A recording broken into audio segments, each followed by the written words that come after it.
Hello guys, আসসালামু আলাইকুম। আশা করি আপনারা সবাই ভালো আছেন। আলহামদুলিল্লাহ, আমিও ভালো আছি। তো আমি আজকে প্রথম ভয়েস ভিডিও নিয়ে আসলাম এবং ব্লগ ভিডিও নিয়ে আসলাম। তো আমি অ্যাক্রিলিক কালার নিয়ে নিয়েছি বাসায় প্রথমবার ট্রাই করার জন্য। ব্রাশ নিয়ে নিয়েছি, পেপার নিয়ে নিয়েছি, আর একটা ফ্রেম নিয়ে নিয়েছি। তো আমি অ্যাক্রিলিকের কাজ করতে অনেক ইচ্ছুক, আমার অনেক ভালো লাগে এগুলো করতে। তো আমি ফার্স্ট ট্রাই করতেছি। আমি একটা টুকরো কাপড় নিয়ে তার উপর কটন বার দিয়ে ট্রাই করতেছি। আমি ফিনিশিং দেওয়ার চেষ্টা করতেছিলাম আর কি, যেন আমার ফিনিশিংটা ভালো হয়। তো দেখলাম তেমন একটা সুবিধা হচ্ছে না, তারপরেও আমি করছি।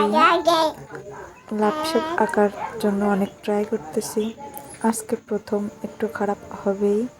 তো আমি এভাবে চেষ্টা করে করে লাভ এঁকে ফেলেছি। তারপরে আমার কেমন জানি মনে হচ্ছিল, একটু বেকাতারা হয়ে গিয়েছে। সমস্যা নাই, প্রথমবার ওইটুকু মেনে নিতেই হবে। তারপরে আমি ব্রাশ দিয়ে একটু ফিনিশিং করার চেষ্টা করতেছিলাম। দেখলাম না, আরও বেশি খারাপ হয়ে যাবে বেশি চেষ্টা করতে যেয়ে। যাই হোক, আমি কলম দিয়ে আগে আর্ট করে নিয়েছিলাম, কিন্তু আমার আর্টের